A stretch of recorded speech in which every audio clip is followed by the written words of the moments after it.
ఎందుకు ఎప్పుడు అంత ఇరిటేషన్లో విసుగ్గా కోపంగా ఉంటావు? నా గురించి తెలియకుండా మాట్లాడు. నా జాబ్లో ఎంత ప్రెషర్ ఉంటుందో నీకు తెలుసా? నా బిజినెస్లో ఎన్ని ప్రాబ్లమ్స్ ఉన్నాయో నీకు తెలుసా?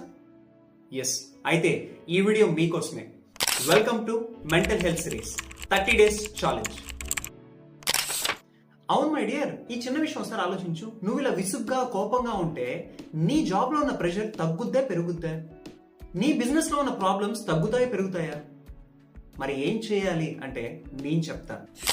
Point number 1, identify the problem for your pressure. అసలు ఎందుకు ఆ ప్రెషర్ వస్తుంది, ప్రాబ్లం ఏంటి అని చెప్పి నీట్గా ఒక పెన్ అండ్ పేపర్ తీసుకొని నీట్గా రాయి.